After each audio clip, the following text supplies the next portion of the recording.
साल भर में एक बार स्नान पूर्णिमा, अभी 29 तारीख को ठाकुर जी स्नान करेंगे और उस स्नान के बाद लाडले लाल बीमार हो जाते हैं कि हम नहाए हैं।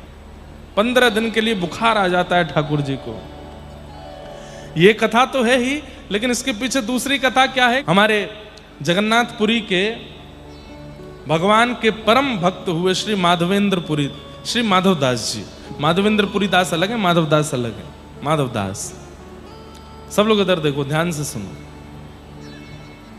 बड़ी प्रसिद्ध कथा है कि माधवदास जी को अतिसार का रोग हो गया, एक पेट का रोग हो गया, जिस रोग में वे बिस्तर पर ही मलमूत्र आदि का परित्याग कर देते थे, जिस कारण से ना वो मंदिर जा पा रहे थे, ना महाप्रभु जी का दर्शन कर पा रहे थे।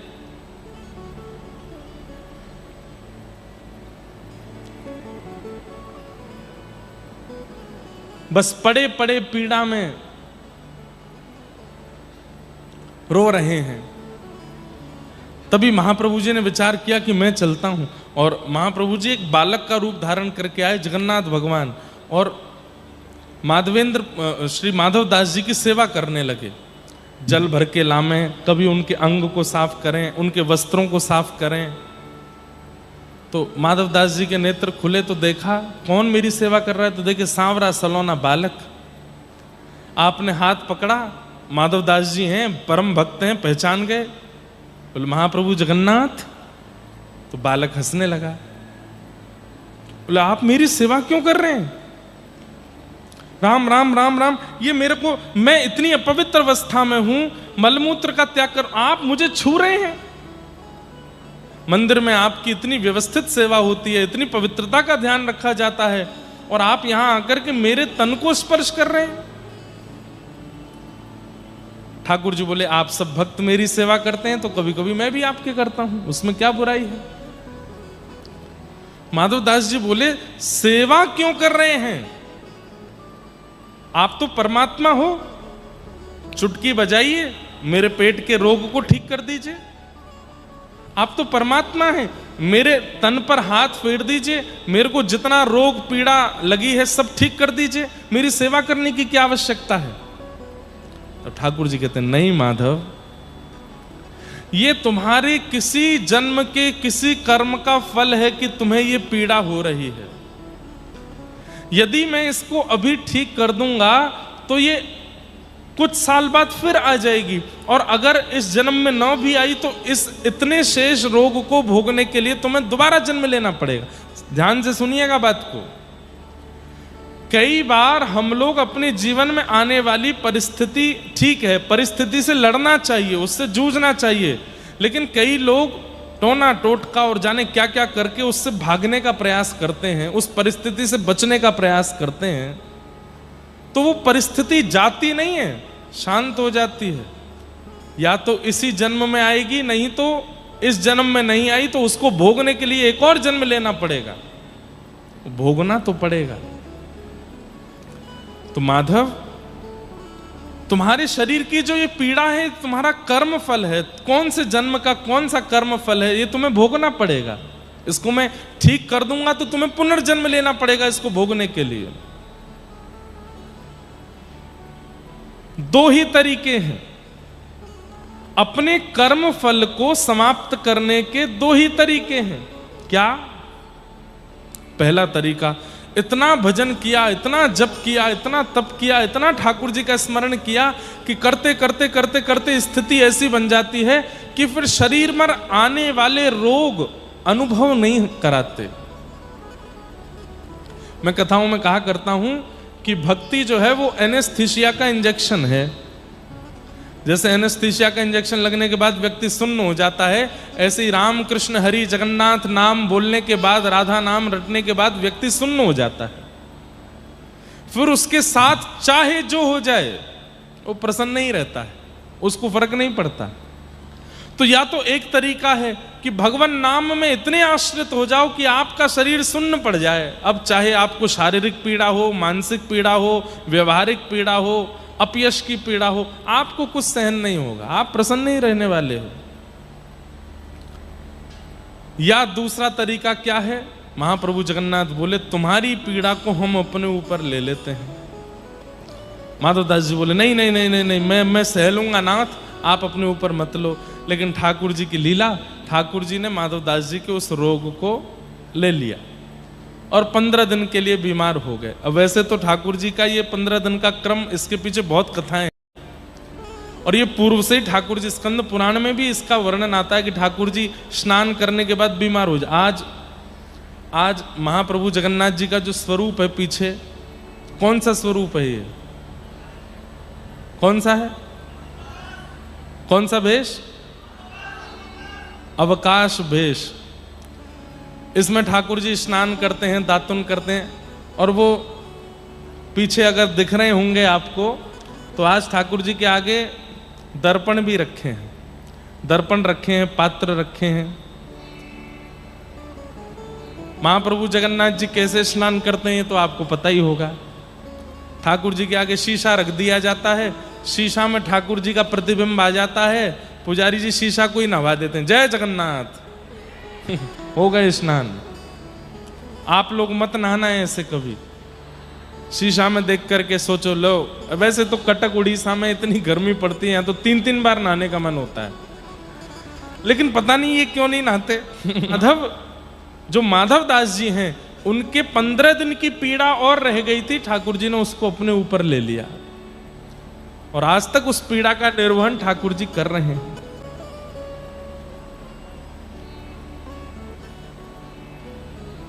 वो सब जानते हैं आपके लिए क्या उचित है, क्या अनुचित है। इसलिए जीवन की परिस्थिति के लिए कभी ठाकुर जी पर आक्षेप मत करो। मुझे यहां से नीचे उतरते समय गिरना है तो शायद गिरने में ही मेरी भलाई है। मेरे जीवन में किसी व्यक्ति का आना, किसी का बिछुड़ जाना, कुछ संपत्ति मिलना, कुछ न मिलना, इन सब में मेरी भलाई है, ऐसा मान करके जीने लग जाइए। आज रोटी मिल गई तो अच्छा, नहीं मिली तो भी अच्छा, ठाकुर जी की कृपा है, कोई बात नहीं, इसमें अच्छा ही होगा, कोई भलाई है। सुदामा जी का चरित्र सबने सुना है। श्री सुदामा जी महाराज के यहाँ पर 15-15 दिन तक भोजन नहीं बनता था। उनकी पत्नी कहती थी कैसी कृपा है भगवान की हमारे ऊपर, 15 दिन तक हम भूखे प्यासे रहते हैं। तो श्री सुदामा जी कहते कि देवी अच्छा है, क्यों? 30 दिन के महीना में व्यक्ति 2 बार एकादशी का व्रत करता है, 2 बार अन्न नहीं खाता, और कहते हैं एकादशी के दिन जब अन्न नहीं खाता तो ठाकुर जी उसको याद करते हैं। मैं और तुम कितने भाग्यशाली हो कि हम 30 दिन के महीना में 15 दिन भूखे रहते हैं। इसका मतलब ठाकुर जी 15 बार हमको याद करते हैं, 15 बार हमारा स्मरण करते हैं। कि माधव दास जी हैं, उनके 15 दिन की पीड़ा और रह गई थी, ठाकुर जी ने उसको अपने ऊपर ले लिया और आज तक उस पीड़ा का निर्वहन ठाकुर जी कर रहे हैं।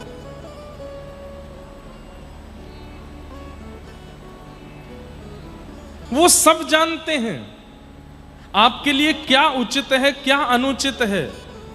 इसलिए जीवन की परिस्थिति के लिए कभी ठाकुर जी पर आक्षेप मत करो। ठाकुर जी जन्म, मरण आदि आदि जो मानवों के कर्म हैं, इन सब में कभी ठाकुर जी नहीं आते, वे इन सब से इतर हैं, वे इन सब से इतर हैं। जन्म आदिर अन्वयाद इतरतः।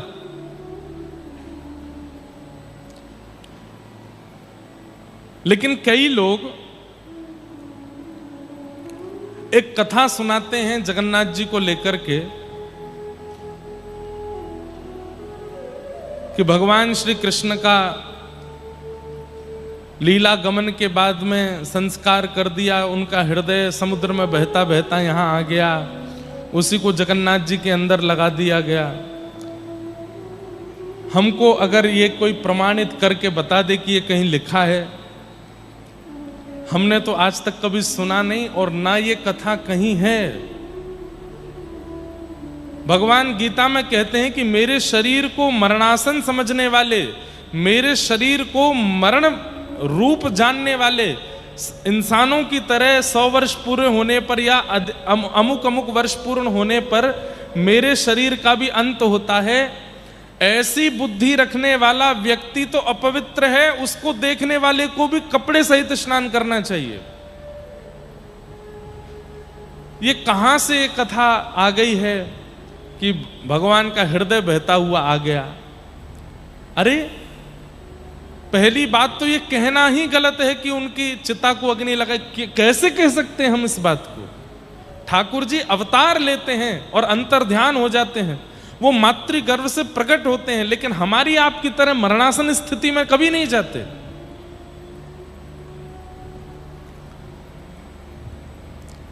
श्री जगन्नाथ महाप्रभु के, श्री बलभद्र जी के, सुभद्रा जी के पावन दारू ब्रह्म के विग्रह में जीवित शालिग्राम जी विराजमान है। और रही बात हृदय की, तो केवल जगन्नाथ जी के भीतर ही हृदय थोड़ी है। जितने भी ठाकुर भारतवर्ष में विराजमान, सबके अंदर हृदय है। बिहारी जी में भी हृदय है, राधा रमण जी में भी हृदय है, राधा वल्लभ जी में भी हृदय है, हमारे गिरिराज जी तो साक्षात हृदय ही हैं। पर इस बात को इस तरीके से नहीं कहना चाहिए कि वो हृदय ऐसे निकल करके बहता हुआ आया ना, ये उचित नहीं है। और इसको कई लोग प्रमाणित करने लगे हैं, कई फिल्म जगत के लोग, कई और भी लोग इसको, इसके ऊपर खूब बनाने लगे हैं पिक्चर वगैरह भी। नहीं, ये उचित नहीं है। भगवान कौन है? जो जन्म मृत्यु आदि आदि मानवों की जितनी भी क्रियाएं हैं उनसे जो बिल्कुल इतर हैं, वही परमात्मा है। जन्माद्यस्य तोन्वयादितरतः चार्थे स्वविज्ञ स्वराट। वो अविज्ञ हैं, अनविज्ञ नहीं है, सब जानते हैं, उन्हें सब पता है। उनके सामने कौन किस रूप से गया है, किस भाव से गया है, किस पीड़ा से गया है, उन्हें सब पता है। मैं कथाओं में कहा करता हूं कि महाप्रभु जगन्नाथ जी के नेत्रों में पलक नहीं है। क्यों पलक नहीं है? उसके दो कारण। पहला कारण, इतनी भीड़ में लोग मेरा दर्शन करने आते हैं, कहीं दर्शन करने वाले ने भीड़ के कारण उसकी पलक झपक गई और वो मुझे नहीं देख पाया, तो मैं अपनी पलक खुली रखूंगा ताकि मैं उसको देख लूं। वो भले ही मुझे नहीं देख पाया, मैं उसको देख लूंगा। इसलिए अनमिष नेत्र हैं, निमिष कहते हैं इनको। महाप्रभु जगन्नाथ जी के अनमिष नेत्र हैं, अपलक नेत्रों से ऐसे ही रहते हैं। और कोई बहुत भीड़ भाड़ में नहीं भी देख पाता तो कहते टेंशन नहीं, मैं देख रहा हूं ना। और एक बात बोलूं,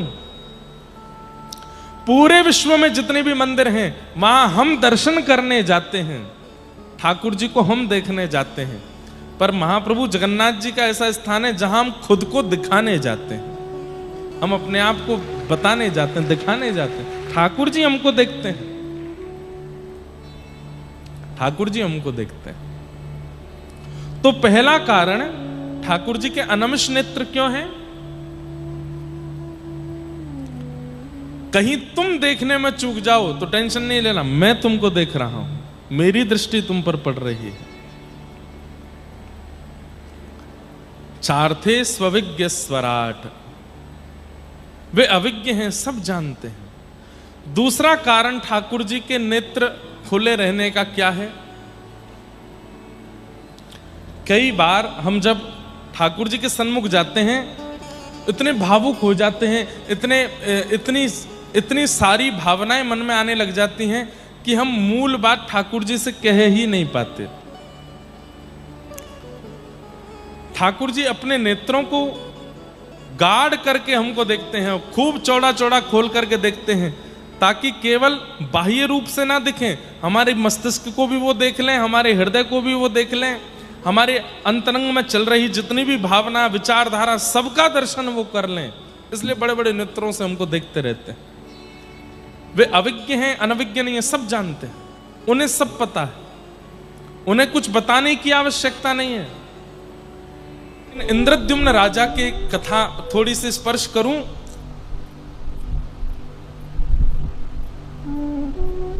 21 दिन के लिए कहा था, विश्वकर्मा जी एक वृद्ध का रूप धारण करके आए, क्योंकि इंद्रद्युम्न राजा को जो काष्ठ प्राप्त हुए थे, जिनसे महाप्रभु जी का रूप बनना था, उनसे कोई भी रूप प्रकट कर नहीं पा रहा था। बड़े बड़े मूर्तिकार आए, लेकिन सबकी छेनी हथौड़ा नष्ट हो जाते थे, लेकिन रूप प्रकट नहीं हो पाया। तब ऐसा कहते हैं कि विश्वकर्मा ही एक वृद्ध का रूप धारण करके आए और आकर के उन्होंने कहा मैं कुछ प्रयास करूं। तो इंद्रद्युम्न राजा ने कहा कि देख लीजिए सब प्रयास कर रहे हैं, आप भी करो। तो उन्होंने कहा कि 21 दिन तक हमको एकांत में रहना है, 21 दिन तक तुम झांक करके नहीं देखोगे। बोले जो आज्ञा। 21 दिन के लिए जब उन ब्रह्म दारू को लेकर के विश्वकर्मा जी एक एकांत कक्ष में गए और वहां जाकर के जब ठाकुर जी का स्वरूप निर्माण करने लगे तो गुंडीचा महारानी रोज सुनने जाती है छेनी हथौड़ा की आवाज और कहती हाँ ठीक है चल रहा है काम। 10 दिन 12 दिन 15 दिन जब हो गए, संभवतः 10-12 दिन ही निकले थे, गुंडीचा महारानी ने कान लगा करके सुना तो छेनी हथौड़े की आवाज नहीं। व्याकुल हो गई, बोले ये बाबा इतना वयोवृद्ध भीतर छेनी हथौड़ा लेके गया ठाकुर जी का रूप प्रकट करने के लिए, लेकिन कुछ खाया नहीं है पिया नहीं है, मुझे तो लगता कहीं पधार तो नहीं गए भीतर। इंद्रद्युम्न राजा ने कहा 21 दिन के लिए कहा है, 21 दिन तक खोल के नहीं देखना। लेकिन रानी नहीं मानी, बोले नहीं नहीं खोलिए खोलिए खोलिए, मुझे बहुत व्याकुलता लग रही है। और आपने जैसे ही द्वार खोले तो ना वहां छेनी थी, ना हथौड़ा था, ना कोई बनाने वाला वृद्ध था। महाप्रभु जगन्नाथ खड़े, बलभद्र जी खड़े हैं, सुभद्रा जी खड़ी हैं, सुदर्शन जी खड़े हैं। ये देख करके इंद्रद्युम्न पहले बहुत रोए, अनर्थ हो गया। क्यों? ठाकुर जी अधूरे रह गए, इनके हस्त कमल नहीं बन पाए, इनके चरण कमल नहीं बन पाए, इनका मुखमंडल अभी पूर्ण नहीं बन पाया, मेरे ठाकुर अधूरे रह गए। तो कहते हैं एक स्वर सुनाई दिया इंद्रद्युम्न राजा को, बोले अधूरे नहीं यही पूरे हैं, ये पूरे ठाकुर जी हैं। कैसे पूरे हो सकते हैं? इनके हाथ तो है नहीं, इनका मुख स्पष्ट तो है नहीं, इनके चरण स्पष्ट तो है नहीं।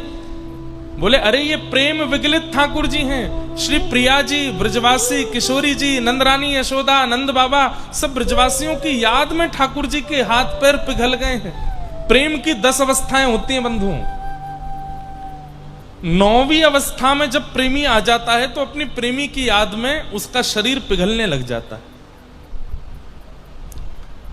महाप्रभु जगन्नाथ, अब कथा तो सबको पता ही होगी, द्वारिका में जब रुक्मणी आदि सब पटरानियां रोहिणी जी से कृष्ण लीला सुन रही हैं, सुभद्रा जी को द्वार पर बिठाया है, ध्यान रखना कि कृष्ण भीतर ना आवे। उसी समय कृष्ण लीला चलते चलते जब रास का प्रसंग आया तो स्वधर्मा सभा में बैठे हुए ठाकुर जी को स्वर आने लगा कान में, नहीं रोक पाए स्वयं को, चल करके आए। और तभी बीच में मंत्रमुग्ध सुभद्रा जी बैठी, इधर ठाकुर जी, इधर बलराम जी, और बैठे बैठे जब मथुरा गमन प्रसंग रोहिणी जी ने कहना शुरू किया तो ठाकुर जी के विरह में व्याकुल हो गए और सब ब्रजवासियों की याद में, किशोरी जी की याद में ठाकुर जी की भुजाएं खड़ी हो गईं। अरे मेरे ब्रजवासियों को कोई लेकर के मेरे हृदय से लगा दो, अरे मेरे ब्रजवासियों को कोई लेकर के आ जाओ। उस समय ठाकुर जी का श्री अंग पिघल गया। तब नारद जी प्रकट हुए और नारद जी ने भीतर चल रही कथा में जाकर के रोहिणी जी को शांत किया। बोले मैया कथा विश्राम करो, अनर्थ हो जाएगा। मैया बोली क्या हुआ? बोले ब्रज के विरह में ठाकुर जी पिघल गए। और बाहर आकर के देखा तो श्री द्वारिकाधीश बलभद्र जी, सुभद्रा जी ब्रज के विरह में प्रेम विगलित हो गए। द्वारिका के सब लोग रोने लगे। नारद जी कहने लगे नाथ अनर्थ हो गया। ठाकुर जी बोले नहीं, इस स्वरूप को संभाल के रखूंगा मैं।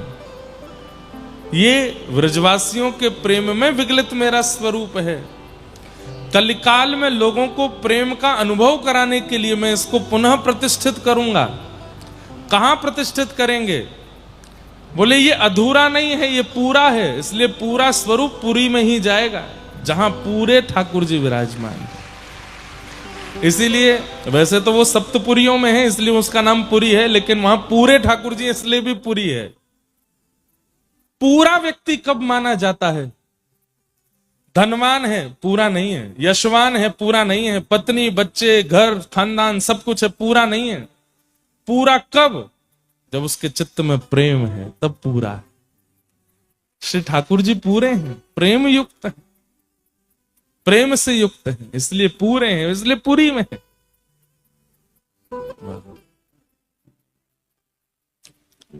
तो ये ठाकुर जी का वृंदावन रास बिहार का स्वरूप है। महाप्रभु जगन्नाथ जी का बड़ श्रृंगार शयन का रूप है, लेकिन एक भाव से ठाकुर जी रास में जा रहे हैं श्री प्रिया जी के पास, और वहां जाकर के रास करना है। हमारे यहां व्रज का नियम है कि ठाकुर जी जब रात्रि में शयन कराओ तो उनका जितना भी श्रृंगार दिन भर उन्होंने धारण किया वो ठाकुर जी के तकिया के पास में ही रखना चाहिए। क्यों? हमको दिखाने के लिए ठाकुर जी थोड़ी देर सोएंगे, हम सब लोगों के सोने के बाद ठाकुर जी तुरंत उठ करके रास में जाएंगे। तो रास में ऐसे नहीं जाएंगे कोरे, बढ़िया श्रृंगार करके जाएंगे, नथ बेसर, कान में कुंडल, गले की माला सब धारण करेंगे, इसलिए श्रृंगार पास ही रखा जाता। अरे अब यहां भाव बनेगा कि नहीं पता नहीं, नहीं तो अष्टयाम में ठाकुर जी की मंगला से पूर्व की क्या लीला होती है वो किसी दिन सुनाऊंगा। मंगला से पहले ठाकुर जी भग के आ रहे होते हैं। कहां से? बोले रास से। क्यों? मंगला का मतलब क्या? बोले यशोदा मैया जगवे वारी है, वाके उठवे से पहरे पहरे नंद भवन पहुंचनो मुझे। सो ठाकुर जी महाराज गिरिराज पर्वत से लांगते भये, कूदते भये, वर्षा में नेक छुप छुपाते भये, किशोरी जी के सुंदर जो चुनरी वस्त्र है वहां से अपना मुंह पहुंचते भये, और जैसे ही यशोदा मैया उठने वाली है वहां से पहले ठाकुर जी हमें हाथ पांव पहुंच करके और धीमे से चद्दर के भीतर घुस जाएं, यशोदा मैया के बगल में आके पड़ जाते हैं और खर्राटे लेना शुरू कर देते हैं, छोटे से लाला। फिर मैया के नेत्र खुलते हैं, लाला भोर है गई है अब उठ जा। अरे मैया अभी तो सोयो मैं, अभी नींद आ रही है, तू उठ जा। यशोदा मैया स्नान करने जाती है, गौ दोहन करने जाती है, गोबर लेपन करने जा, इतनी देर में ठाकुर जी अपनी नींद पूरी कर लेते हैं। उसके बाद मैया आती हैं, आकर के ठाकुर जी को उठाती हैं। ये रात भर बाहर रहते हैं। कहां रहते हैं? बोले रास में रहते हैं, इसलिए श्रृंगार करके जाते हैं। बोलो जगन्नाथ महाप्रभु की। ऐसे रास बिहारी हमारे जगन्नाथ जी हैं, इतना इनको रास प्रिय है। ऐसे ठाकुर जी को बारंबार प्रणाम। जगन्नाथपुरी में माधवदास नाम के परम भक्त हुए भगवान के। वो इतने अधीन थे जगन्नाथ महाप्रभु के, जो कुछ भी करते थे महाप्रभु की आज्ञा से। आप कहोगे आज्ञा क्या? उनसे बोलते थे। हां, दुनिया को नहीं पता चलता था पर महाप्रभु जी उनसे बोलते थे। आज भी ऐसा होता है, कई प्रेमी भक्तों को ठाकुर जी का स्वर सुनाई देता है, ठाकुर जी की आज्ञा पता चलती है, ठाकुर जी का कोई ना कोई भाव समझ में आता है। अब एक घटना सुनाऊं। एक बार उड़ीसा में एक जगह है, नाम भूल गया मैं उसका, वहां मेरी कथा चल रही थी और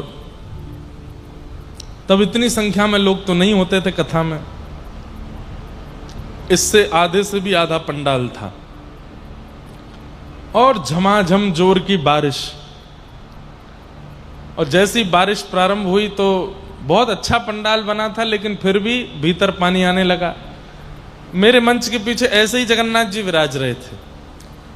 उड़ीसा में कहीं भी कथा होती है तो मैं प्रयास करता हूं कि जगन्नाथ जी ही व्यास मंच के पास रहें।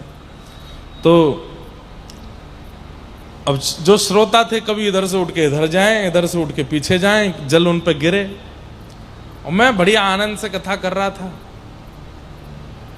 थोड़ी देर में हमने देखा कि जो हमारे संगीतज्ञ उन पर भी जल आने लगा, ब्राह्मण लोग जो हैं उन पर भी जल आने लगा। थोड़ा थोड़ा आ रहा था, रिमझिम रिम, ज्यादा नहीं, बहुत हल्का हल्का, पता भी ना चले, ऐसी ओस जैसी गिर रही थी। हमने कहा हम बढ़िया हैं, हमारे ऊपर कुछ नहीं आ रहा।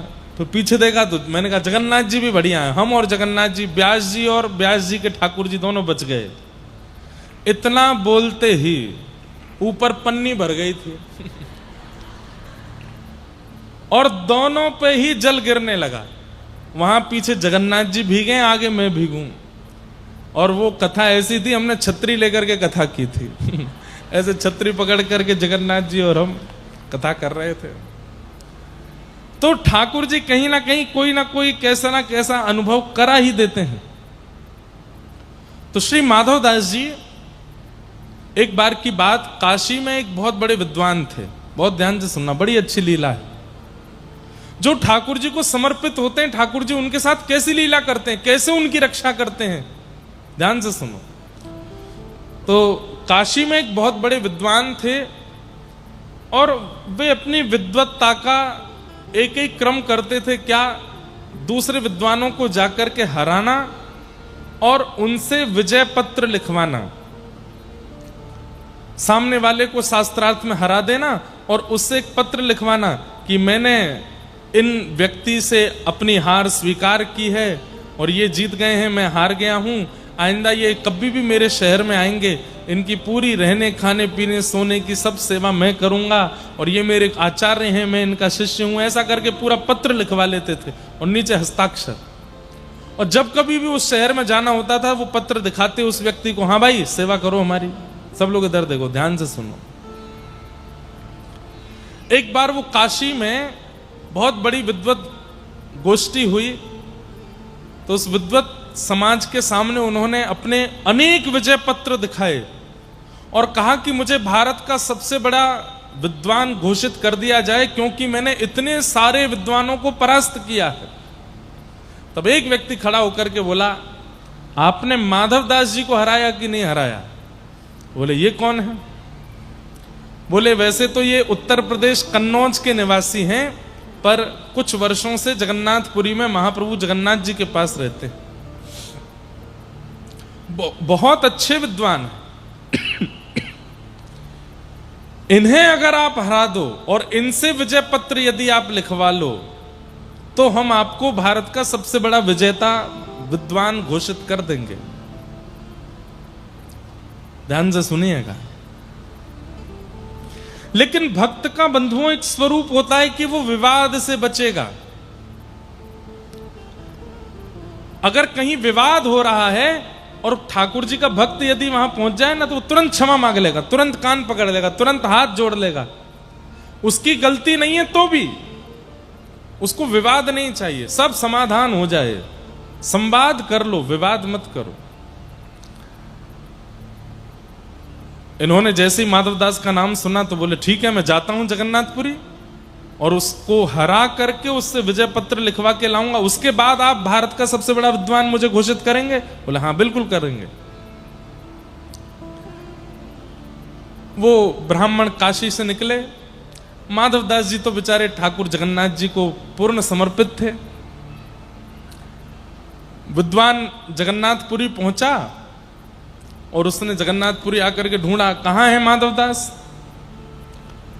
लोगों ने बता दिया और ये माधवदास जी की कुटिया में पहुंचे और कुटिया के भीतर जाकर के माधवदास जी को बताया, मैं काशी से आया हूं, बहुत बड़ा विद्वान हूं, ये देखो मैंने इतने सारे लोगों को हराया है, मैंने सुना है तुम बहुत बड़े विद्वान हो, आओ शास्त्रार्थ करो मेरे साथ। माधवदास जी हाथ जोड़ के बोले, भगवान शास्त्रार्थ करके आप मुझे हराना चाहते हैं, स्वयं जीतना चाहते हैं? बोले हाँ। तो मैं अपनी हार पहले ही स्वीकार कर लेता हूं, आपके चरण पकड़ता हूं। आप जीते, मैं हारा, आपकी विजय हुई। सब लोग इधर देखो, यहां देखो।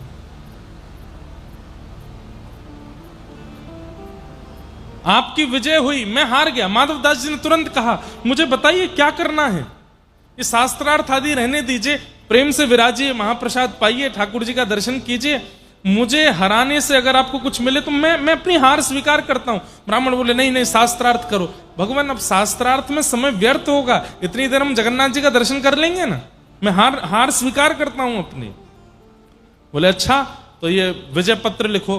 बोले हाँ मैं लिख देता हूं, क्या लिखना है? बोले तुम लिखो, ये अमुक नाम के ब्राह्मण काशी से आए थे, जगन्नाथपुरी में आकर के इन्होंने शास्त्रार्थ में मुझको हरा दिया है।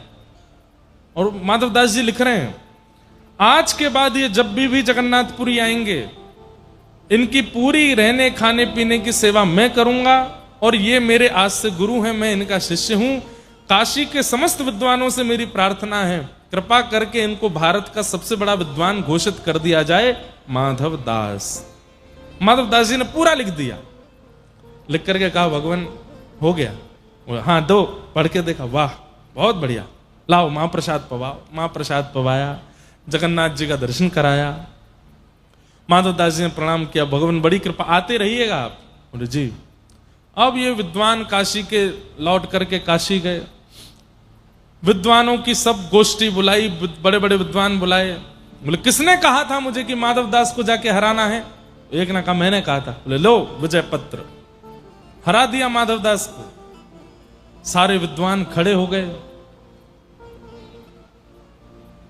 पत्र खोला और जैसे ही पत्र पढ़ा उसमें क्या लिखा था, ये अमुक नाम के ब्राह्मण जो काशी से जगन्नाथपुरी आए थे, मुझ माधव दास से शास्त्रार्थ में बुरी तरह हारे हैं।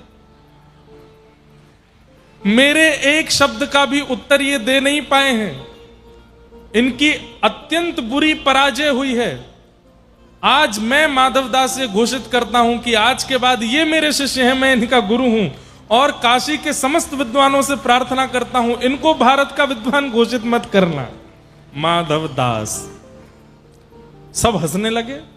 ब्राह्मण बोला नहीं नहीं नहीं नहीं, दिखाओ मुझे। खोल करके देखा तो वही लिखा था। ये कैसे हो सकता है? अरे भाई उन्होंने मेरे सामने लिखा था, स्वयं लिखा था, वो हारे थे मुझसे। बोले अब तुम बात मत बनाओ, स्पष्ट लिखा है, तुमने अपने हाथ से पत्र हमको दिया है, उसी में लिखा है कि तुम हारे हो। ये बोले नहीं नहीं नहीं, मैं दोबारा जाऊंगा, कुछ गड़बड़ है, कोई टोना टोटका हुआ है। पत्र की लेखनी बदल कैसे गई? किसने बदली? ये बदलते हैं। अपने समर्पितों का कुछ भी कर सकते हैं ये, इसलिए पंगा नहीं लेना। किसी वैष्णव भक्त से पंगा मत लेना, क्योंकि ये जगन्नाथ हैं। नाथ का मतलब क्या होता है? रक्षक। अगर ये किसी को स्वीकार कर लेते हैं तो फिर उसका इंद्र भी बाल बांका नहीं कर सकता। वो ब्राह्मण पहुंच गया दोबारा काशी से जगन्नाथपुरी। माधव दास जी महाप्रभु जी के दर्शन के लिए जा रहे थे। ब्राह्मण ने तुरंत मार्ग रोका। ए माधव दास, कौन सा टोना टोटका सीखा? अरे गुरुजी आप आए हैं, प्रणाम। ये नाटक मत करो मेरे सामने। ये पत्र उल्टा कैसे हो गया? माधवदास जी बोले मैंने तो आपके सामने लिखा, आपने बैठ करके लिखवाया, जो शब्द आपके थे मैंने वही लिखा। बोले पढ़ो। माधवदास जी ने जब पढ़ा तो माधवदास जी को भी हंसी आ गई। ये मैंने तो नहीं लिखा। बोले हस्ताक्षर तुम्हारे हैं? बोले हाँ हस्ताक्षर तो मेरे हैं। अरे मेरी बड़ी बदनामी हो गई काशी में। बोले अब क्या करें ये बताओ। काशी के कुछ विद्वान जगन्नाथपुरी आए हुए हैं। काशी के कुछ विद्वान जगन्नाथपुरी आए हुए हैं और वो यत्र तत्र घूम रहे हैं।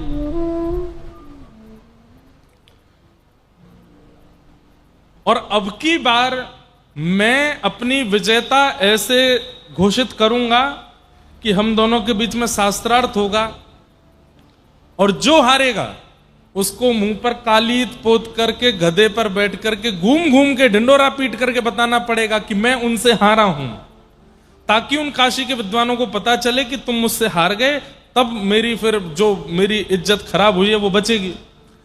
माधव दास जी बोले शास्त्रार्थ की आवश्यकता नहीं है, आप गधा ले आओ और कालीत भी ले आओ, मैं पोत करके गधा पे बैठ के पूरे नगर में ढिंडोरा पीट दूंगा कि आप जीत गए, मैं हार गया।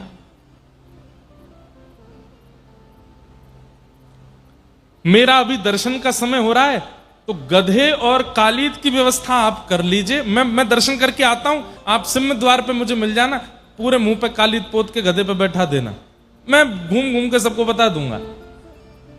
तो काशी के ब्राह्मण बोले हाँ ये अच्छा, तुम दर्शन करके आओ, मैं गधा लेके आता हूं। यहां माधवदास जी अंदर दर्शन करने गए, ब्राह्मण गधा लेने गया, कुछ कालीत लेकर के आया। माधवदास जी तो महाप्रभु जगन्नाथ जी का दर्शन कर रहे थे। महाप्रभु जगन्नाथ जी ने ऐसा रूप धारण किया कि माधवदास जी तो वहीं खड़े रह गए, बाहर निकलना ही भूल गए। ठाकुर जी माधवदास का रूप धारण करके बाहर आ गए। महाप्रभु जगन्नाथ माधवदास जी के रूप में निकल करके सिंह द्वार से बाहर आए तो वो सामने वो विद्वान खड़ा था। हाँ हाँ, जैसी हमारी बात हुई थी, बैठ जाओ गधे पर। और वहां भीड़ भी इकट्ठी हो गई थी गधे को देख के, ये सब देख के। माधवदास जी बोले गधे पर तो बैठ जाएगा, लेकिन वो बैठेगा जो हारेगा। अब शास्त्रार्थ करो। तो तुम तो मना किए थे शास्त्रार्थ नहीं करना। बोले कि अब मूड बदल गया, अब शास्त्रार्थ करना है, बैठो। चौकी लगी तो अब भगवान से कौन जीते शास्त्रार्थ में। जैसे ही एक पंक्ति प्रारंभ की भगवान उस विद्वान ने उसका ऐसा खंडन किया, भगवान ने ऐसा खंडन किया, जितनी बातें वो करता गया सबका खंडन करते करते तालियां पिटने लगी महाराज। सब जय जयकार करने लगे, हमारे माधवदास की जय हो, पुरी के माधवदास की जय हो, जगन्नाथ के दास की जय हो। वो ब्राह्मण बेचारा अपनी नजर नीचे करके बैठा। ठाकुर जी बोले उठो। कालीत लेकर के उसके मुंह पे लगाई, माथे पे लगाई, नाक पे लगाई। बोले बैठो गधे पर। गधे पे बैठा के बोले अब जाओ पूरे नगर में घूम घूम करके बोलो माधवदास जीता मैं हारा। रोने लगा बेचारा वो विद्वान, माधवदास जीता मैं हारा, माधवदास जीता मैं हारा। सब हंसे उसको देख के। ठाकुर जी तो ये लीला करके वहां से अंतर्ध्यान हो गए। भीतर खड़े माधवदास जी को थोड़ी देर बाद होश आया। बोले कि अरे दर्शन हो गए। बेचारे वो नीचे खड़े होंगे, गधा कालित लेके मैं चलूं नीचे। नीचे उतर करके आए तो क्या देखा, वो विद्वान खुद ही गधा पे बैठ के घूम रहा है। सबसे कह रहा है माधवदास जीते मैं हारा, माधवदास जीते मैं हारा। माधवदास जी दौड़ करके गए, जाकर के उस विद्वान का हाथ, अरे आप क्या कर रहे हैं, नीचे उतरिए, ये क्या कर रहे हैं आप, अरे ये शोभा नहीं देता। प्रणाम करने लगे, बार बार दंडवत करने लगे। आप ऐसा क्यों करने लगे, मैं थोड़ा विलंब हो गया, मानता हूं, प्रतीक्षा कर लेते। विद्वान उल्टा गिरे, बोले भैया तेरे हाथ जोड़ो, 2 बार कह दिया था तूने कि नहीं करूंगा शास्त्रार्थ, पर जब शास्त्रार्थ किया इतना अद्भुत। अरे तुम बोलते हो कि तुम्हारे मुख से साक्षात वेद प्रकट होते हैं। नहीं, मेरी हार ही अच्छी है, मैं हारा हुआ ही ठीक हूं। आज से तुम मेरे गुरु, मैं तुम्हारा शिष्य। माधवदास जी बोले क्या बात कर रहे हैं आप। बोले तुमने मुझे हरा दिया, मेरी आज आंखें खोल दी कि तुमसे बड़ा विद्वान कोई नहीं। बोले मैंने कब हराया, अरे वहां बैठ करके क्या अद्भुत तुम बोले जा रहे थे। माधवदास जी सुन करके सब समझ गए। पत्र की लेखनी बदल जाना और मेरे दर्शन के समय बाहर आकर के शास्त्रार्थ करने, ये सब कालिया ठाकुर ने किया है।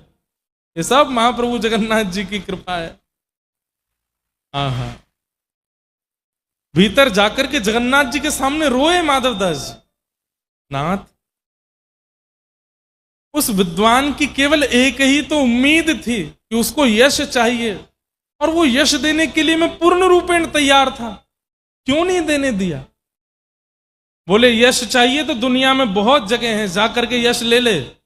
मेरे भक्त का अपमान करके यश लेने के लिए कोई आएगा, मैं कदापि सहन नहीं करूंगा। ऐसे हमारे महाप्रभु जगन्नाथ।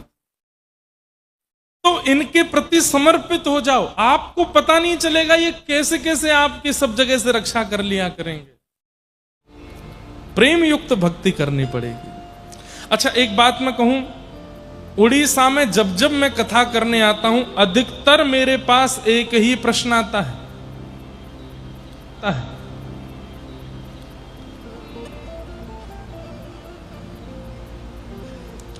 और वह प्रश्न क्या होता है,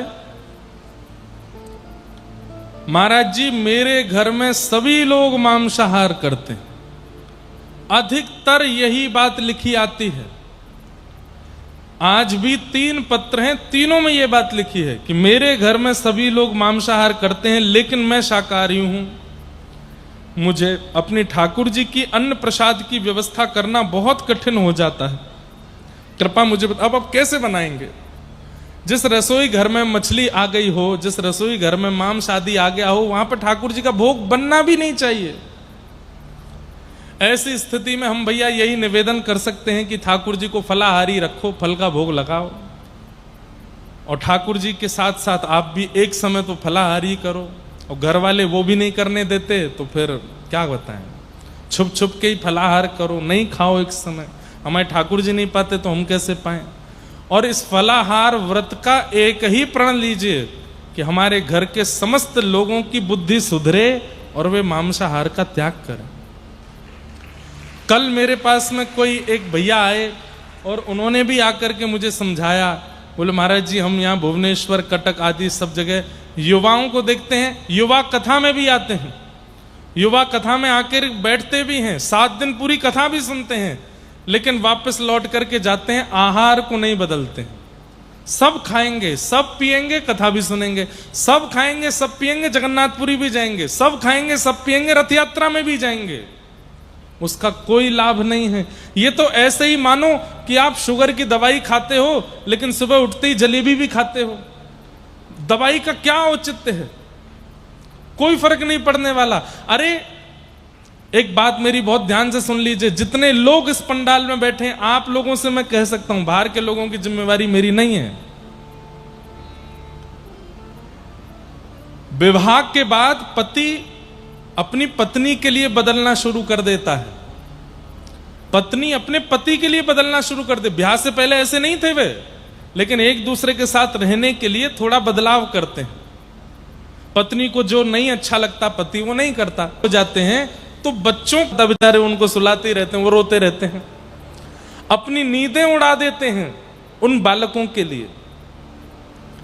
ब्याह के बाद पति पत्नी के लिए, संतान हो जाने के बाद फिर करके माता पिता को पूछना बंद कर देते हैं, तब उनके द्वारा होने वाली पीड़ा में भी उम्मीद ना रखने का त्याग, सब जगह त्याग किया जाता है। लेकिन महाप्रभु जगन्नाथ जी के होने के बाद हम मांस नहीं छोड़ सकते, उनके लिए सबके लिए त्याग कर देते हैं, एक दूसरे के लिए इतना बड़ा सब कुछ छोड़ देते हैं। क्या परमात्मा के लिए हम किसी जीव को खाना नहीं छोड़ सकते? इतनी बड़ी बात है। अरे मर जाएंगे क्या कि अगर हम जीव नहीं खाएंगे तो? अरे ये दुनिया में सामग्री कम है क्या खाने की? हम बस इतना निवेदन करेंगे, आहार की शुद्धि कर लीजिए, महाप्रभु जी इसी से ही प्राप्त हो जाएंगे। जैसा खाओ अन्न वैसा होवे मन, जैसा होवे मन वैसे होवे विचार, जैसे होवे विचार वैसी होवे क्रिया, जैसी होवे क्रिया वैसी होवे गति। सब आहार पर निर्भर है। कई बार हमें लगता है कि आहार गलत खाने वाले व्यक्ति का व्यवहार तो अच्छा ही है, नहीं, एकांत में उसके मन में क्या विचार विकार चल रहे हैं हम नहीं जानते। इसलिए आहार को शुद्ध करना पहले प्रारंभ कीजिए। आहार शुद्धौ सत्व शुद्धि, सत्व शुद्धौ ध्रुवा स्मृति। आहार की शुद्धि बहुत आवश्यक है। और आहार की शुद्धि, आहार तो उसको बोला जाता है दाल चावल रोटी सब्जी, इनको आहार कहा जाता है। मांस तो आहार है ही नहीं है, हम लोगों का आहार नहीं है वो। केवल लूली बाई को सुख देने के लिए खाते हैं लोग। किसको? जोर से बोलो, किसको? लूली बाई। जानते हैं कौन है? हमारे शरीर का सबसे खतरनाक अंग लूली बाई। एक भी हड्डी नहीं है इसमें, लेकिन आपकी सारी हड्डी तोड़वाने की सामर्थ्य है इसमें। एक भी हड्डी नहीं है इसमें, लेकिन आपके समग्र हड्डियों को, आपके समग्र शरीर को, मन बुद्धि को, आपके जीवन को नरक बनाने का, स्वर्ग बनाने का, दोनों का काम इसके पास है। ये चाहे तो आपको फकीर बना दे, ये चाहे तो आपको संत बना दे, चाहे तो आपको मीरा बना दे, चाहे तो सूरदास सालवेग बना दे, और ये चाहे तो आपको रावण कुंभकर्ण कंस बना दे। इसके चाहने से सब हो जाता है। जब इसका आभूषण आहार ही पवित्र नहीं होगा तो व्यक्ति पवित्र कैसे बनेगा? ये तन भगवान का मंदिर है, इसको कब्रिस्तान मत बनाओ मुर्दों को खा करके। इसमें अभक्ष भक्ष सेवन करके इसको अपवित्र मत कीजिए। मैंने कुछ गलत कहा? मांस खाने वाले लोग मुर्दा ही तो खा रहे हैं, मरे हुए कोई तो खाते हैं। और मुर्दे जहां दफनाए जाएं उसको कब्रिस्तान ही कहा जाता है। देह देवालय है। कहते हैं, भगवान स्वयं कृष्ण कहते हैं, ईश्वरः सर्वभूतानां हृदय से अर्जुन उत्तिष्ठति। हे अर्जुन, मैं सबके हृदय में निवास करता हूं। जब पता है कि हृदय में ठाकुर जी निवास करते हैं, मंदिर में कभी मांस नहीं लेके जाता कोई, मंदिर में कभी कोई अशुद्ध वस्तुओं का प्रवेश नहीं कराता, तो फिर हम इस देह में क्यों कराते हैं? इसलिए मेरी उड़ीसा के वैष्णवों से, यहां पंडाल में बैठे सब युवाओं से, और जो कोई भी मेरी बात सुनकर के थोड़ा भी महाप्रभु जगन्नाथ जी की कृपा का अनुभव करना चाहते हैं, आप मांस आहार त्याग दीजिए, उसका तुरंत त्याग कर दीजिए। मांस का त्याग कर दीजिए, मदिरा का त्याग कर दीजिए, अरे जो भी तामसिक वस्तु है उसका त्याग कर दीजिए। ठाकुर जी के लिए इतना नहीं कर सकते? आप ठाकुर जी के लिए इतना करके देखो, फिर देखना ठाकुर जी आपके लिए क्या करेंगे। है, मैं इससे ज्यादा व्यवस्था कर नहीं पाऊंगा, मेरी रसोई तो है लेकिन आपके लायक नहीं। कृपा करके अब आप महाप्रभु जगन्नाथ जी के मंदिर में भोग नहीं लगा पाऊंगा, पर प्रयास करूंगा कि रसोई आपके योग्य नहीं। इसलिए थोड़ा सा इसका ध्यान रखिए, आहार शुद्ध करो। धर्मस्वनिष्ठितः पुंसां विश्वक्सेन कथासु यः नोत्पादयेत् दत्तिं श्रमेव हि केवलम्। तो सबसे पहले हमने कि और परम धर्म क्या है। धर्म मतलब ठाकुर जी की सेवा पूजा आदि सब करना, पर सेवा पूजा में प्रेम का मिश्रण कर देना, ये परम धर्म है। परम धर्म परमात्मा की प्राप्ति करता है, उस परम धर्म का आप लोग अनुसंधान करो।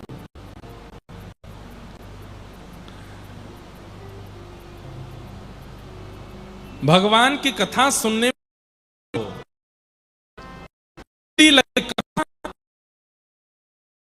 स्वनिष्ठः पुंसां विश्वक्सेन कथासु यः नोत्पादयेत् दधिरतिम्। ठाकुर की कथा सुनने में रत्ती लगाओ। ये कथा ही है जो हमारे मन को, चित्त को, बुद्धि को पवित्र कर सकती है, भगवत प्राप्ति में योग्य बना सकती है। जो जीवन की थाक को मिटावे उसी को कथा कहते हैं। जो जीवन की कई परिस्थितियों को, अब आप लोग तो सब समूह में बैठे हैं, हमसे पूछिए कितने बालक मिलते हैं, कितने लोग मिलते हैं, अपना जीवन पूरा परिवर्तित कर चुके, ना जाने कौन सी बात, कौन सी वाणी, कौन विषय उनको छू जाता है और सब छोड़ करके भगवत अनुरागी हो जाते हैं। कथा में बड़ी सामर्थ्य है, इसलिए मन लगा करके नित्य कथा सुना कीजिए। इस प्रकार सूत जी महाराज अनेक ज्ञान उपदेश करते हुए भगवान के 24 अवतारों का वर्णन करते हैं। भागवत जी की रचना क्यों हुई इस कथा को सुनाते हैं। वेदव्यास जी महाराज ने मानव कल्याण के लिए 18 उपपुराण, 18 महापुराणों की रचना की। यजुर्वेद, ऋग्वेद, सामवेद, अथर्ववेद, चतुर्वेदों की रचना की, महाभारत की रचना की। लेकिन सब कुछ रचना करने के बाद भी चित्त को शांति नहीं थी। अपनी रचना में कहीं ना कहीं वे अपूर्णता का अनुभव कर रहे थे। सब लोग ध्यान से सुनो, इधर देखो।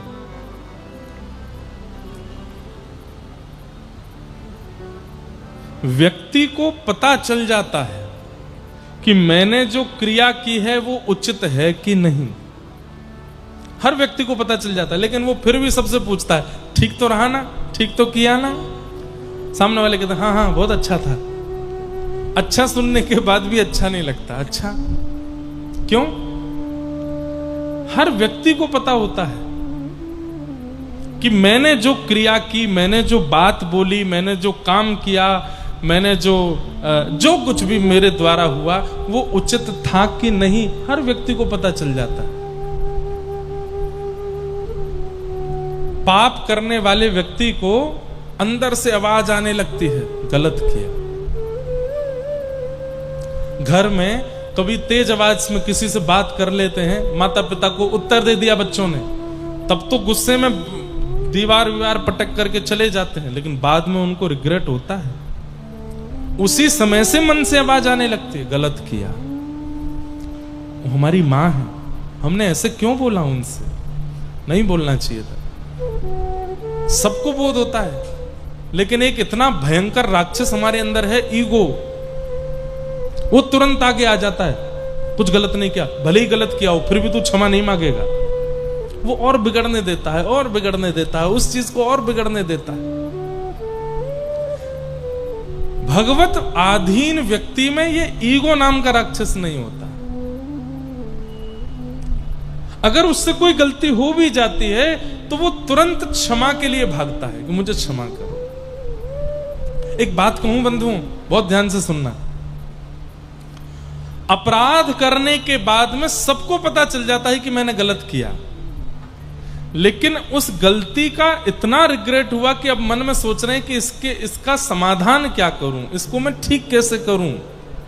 यदि ऐसी प्रवृत्ति आपकी बन रही है तो यह समझ जाना कि ठाकुर जी की दृष्टि आप पर है, इसलिए आप सुधरना चाहते हैं। लेकिन कई लोग ऐसे होते हैं, अपराध करने के बाद, पाप करने के बाद, गलत करने के बाद भी स्वीकार नहीं करते, उसको खींचते रहते हैं, उसको लंबा होने देते हैं, उसको चलने देते हैं सालों साल तक। यही मानना चाहिए कि ठाकुर जी की दृष्टि नहीं है उसके ऊपर, इसलिए परिवर्तन करना चाहता नहीं। भगवत दृष्टि अधिकारी जो हो जाता है, उसके अंदर तुरंत इच्छा प्रकट होने लगती है कि इसका समाधान हो, इसका विश्राम हो, इसका कोई नियोजन निकले, ये इतना लंबा खिंचे ना।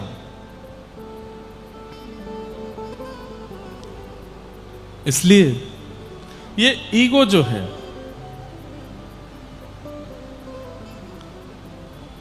इसको एक भाषा में स्वाभिमान भी कहते हैं। ये एक अभिमान का विशेष रूप है, स्वाभिमान। स्वाभिमान होना चाहिए, लेकिन उसमें भी विवेक होना चाहिए कि स्वाभिमान किस रूप में रखें। जैसे एक बहुत सुंदर स्वाभिमान है कि मैं किसी के आगे हाथ नहीं फैलाऊंगा, मैं किसी के आगे भिक्षा नहीं मांगूंगा।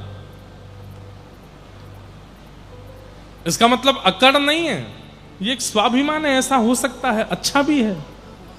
कई विषय में स्वाभिमान अच्छा है, पर कई विषय में अच्छा नहीं है। पति पत्नी के विषय में भी स्वाभिमान अच्छा नहीं है। वहां पर भी स्वाभिमान ही है जिसके कारण उन दोनों का कलेश समाप्त नहीं होता। दोनों में से एक स्वाभिमान का भी त्याग कर देता है ना, तो संबंध बहुत लंबा समय तक चलता रहता है। और जब दोनों में स्वाभिमान आ जाता है तो उस संबंध का अंत निश्चित होता है। इसलिए स्वाभिमान का त्याग करो। कभी किसी को गलत बोल देते हैं, कुछ गलत कर देते हैं, उसके बाद में यदि पता चलता है कि मैंने गलत किया, तो कोई कुछ बिगड़ेगा नहीं आपका। जाइए उसके पास बैठ के थोड़ी बात कर लीजिए, थोड़ा कह दीजिए अच्छा ठीक है, सॉरी हो गया हमसे, अब इसको खींचो नहीं, चलो अच्छी अच्छी बातें करो, अच्छे अच्छे काम करो, थोड़ी देर खेलो, उसको समाप्त करो, लंबे समय तक मत रखो। क्योंकि हर व्यक्ति को पता होता है कि मैंने क्या गलत किया, क्या ठीक किया। श्री वेदव्यास जी महाराज ने 17 महापुराण लिखे हैं। 18वां अभी लिखा नहीं है, लेकिन इतना सब कुछ लिखने के बाद भी 18 उपपुराण, 17 महापुराण, 4 वेद, महाभारत, सब कुछ रचना करने के बाद भी मन में संतुष्टि नहीं आ रही है। कई ऋषि, कई संत, कई लोग आकर के महिमा मंडन करते हैं कि वाह व्यास जी आपने कितना सुंदर लिखा, कितना सुंदर लिखा। लेकिन इतना सुंदर सुनने के बाद भी व्यास जी को लगता है सब प्रशंसा कर रहे हैं, लेकिन मेरे मन को संतोष नहीं है। तभी व्यास जी के पास नारद जी का आगमन होता है। और नारद जी महाराज आकर के व्यास जी से कहते, क्या बात है, इतने दुखी क्यों बैठे हैं? बोले, देखो ना, मैंने कितने ग्रंथ पोथियां लिख दी, लेकिन मन अशांत है, मन में संतुष्टि नहीं है। हर उस व्यक्ति को यह बात सुननी चाहिए जिसका मन अपनी क्रिया से असंतुष्ट रहता है। अच्छा, कई जगह पर संतोष करना भी नहीं चाहिए, और कई जगह ऐसी है वहां पूर्ण संतोष रखना चाहिए। कौन कौन सी जगह है जहां पर संतोष करना चाहिए? सबसे पहला, भोजन में संतोष करो। जैसा बना है ठीक है, भोजन के लिए नहीं खाना है, जीने के लिए भोजन करना है। कई लोग भोजन के लिए जीते हैं और कई लोग जीने के लिए भोजन करते हैं। कौन सा अच्छा है, जीने के लिए खाना कि खाने के लिए जीना? जीने के लिए पाओ, उसमें संतोष करो, जो मिल जाए उसको पाओ। पीली दाल मिल गई, पालो। बैगन की सब्जी है, पालो। आलू की सब्जी है, पालो। टिंडे बने हैं, पा लीजिए। एक विचित्र टिंडा होता है, हमारे यहां बोलते चप्पल टिंडा होता है ना, होता है ना, होता है कि नहीं? चप्पल टिंडा होता है ना, इनको ज्यादा पता है, खाते रहते हैं। लौकी घिया मिल जाए, खाओ। जो प्राप्त हो जाए उसमें संतोष करो। कोई कभी कभी बहुत अच्छा बन जाए तो उसमें भी संतोष करो। भोजन में, अन्न में संतुष्ट होना चाहिए। दूसरा, धन में संतुष्ट होना चाहिए। जितना मिल रहा है, जो प्राप्त हो रहा है, ठीक है, भगवान कृपा करेंगे, हम परिश्रम करेंगे तो हमारे परिश्रम के अनुसार हमको मिलेगा, लेकिन हम संतोष करें। और चाहिए, और चाहिए, और चाहिए, और चाहिए, और चाहिए, ये नहीं होना चाहिए। धन में संतोष करो। तीसरा, संबंधों में संतोष करो। जो संबंध मिला है, पत्नी का, पति का, बच्चों का, परिवार का, मित्र का, उसमें संतुष्ट रहो, संतोष करो। दूसरा मुझसे अच्छा है ऐसा नहीं सोचो, आपके पास जो है वो बहुत अच्छे हैं, उनमें संतोष करो। असंतुष्ट किसमें रहना चाहिए? अब ये सुनो, कौन कौन सी क्रिया है जिसमें संतुष्ट नहीं होना चाहिए? पहला, पढ़ने में कभी संतुष्ट मत हो। अच्छा देखना, उल्टे हैं हम लोग। जो मैंने पहले बात की उसमें हम असंतुष्ट रहते हैं, और जो अभी बात कहेंगे इसमें सब लोग संतुष्ट नहीं होते। 4 पन्ने पढ़ने के बाद बच्चा, बहुत पढ़ लिया, थक गए, अब तो इतना पढ़ लिया, मां कहां तक पढ़े इसको। अच्छा, आज एक नया और बन गया, फोन चलाने में भी संतुष्ट हो जाना चाहिए। थोड़ी देर चलाने के बाद बंद कर दो भाई, थोड़ी देर उसको रख दो। और आजकल तो युवाओं से ज्यादा वृद्धों के फोन ज्यादा चलते हैं। घर के दादा दादी पूरे दिन चार्जर ही ढूंढते रहते हैं। अरे दादी, सुबह ही तो चार्ज किया था आपने फोन, डिस्चार्ज हो गया, रील देख रही थी ये बूढ़ों को ज्यादा लगा है चस्का फोन देखने का। उसमें भी संतोष करो, तो 4 हो गए वहां पे संतोष में। हाँ, जितनी देर देख लिया, जितना देख लिया बस करो, ठीक है। और असंतुष्ट किसमें रहना चाहिए? अध्ययन में। जितना भी पढ़ लीजिए, व्यक्ति को यदि अपना सफल जीवन बनाना है, अपने मृत्यु के अंतिम समय तक वो विद्यार्थी बना रहे, तो वो सबसे ज्यादा सुखी रहेगा। विद्यार्थी बना रहे, कभी भी ये ना सोच ले अब मैं व्यापारी बन चुका हूं, अब मैं वकील बन चुका हूं, अब मैं जज बन चुका हूं, अब मैं पुलिस अफसर बन चुका हूं, अब मैं नेताजी बन चुका हूं, अब मैं व्यास जी बन चुका हूं, अब मैं पंडित जी बन चुका हूं। मैं अभी भी विद्यार्थी हूं। आज भी मुझे अर्जन करने की इच्छा है, आज भी मुझे ग्रहण करने की इच्छा है। आप भी कुछ अच्छा बताइए, आप भी कुछ मधुर बताइए। नित्य अर्जन करने की इच्छा रखो। अर्जनात अर्जुन, अर्जुन का मतलब क्या है? जो हमेशा अर्जन करना चाहता है, ग्रहण करना चाहता है विद्या को, उसी को अर्जुन कहते हैं। सावधानी से सुन लीजिए। पति की बात होती है तो उबासी आने लगती है सबको। सबको तो नहीं आ रही, 2-4 दिख गए मुझे। तो अध्ययन में असंतुष्ट होना चाहिए। दूसरा, भजन में असंतुष्ट होना चाहिए। 12 माला होते ही महाराज उबासी आने लग गई, अंगड़ाई आने लग गई। कथा सुनते हैं, कभी ऐसे कभी ऐसे, कभी कोई पीछे ऐसे सोफा वाले तो सो ही जाते हैं। इतने संतुष्ट हो जाते हैं 10 मिनट की कथा से ही ये लगता है कि बस हो गया, अब तो संपूर्ण हो गया हमारा। भक्ति से सदैव असंतोष रखना चाहिए। नहीं, अभी बहुत कम है और करना। नामाचार्य हरिदास ठाकुर बंगाल में हुए और उनका सिद्ध बकुल, आप लोग जाएंगे जगन्नाथपुरी तो वहां दर्शन करिएगा। सिद्ध बकुल अपने हाथ से लगाए थे। भगवान की दातुन प्रसादी मिली थी महाप्रभु जगन्नाथ जी की, उसी को पृथ्वी में गाड़ा तो सिद्ध बकुल वृक्ष हुआ। जब जाएंगे आप जगन्नाथपुरी तो वहां हरिदास ठाकुर के स्थान का दर्शन करना, गंभीरा का दर्शन करना महाप्रभु जी के।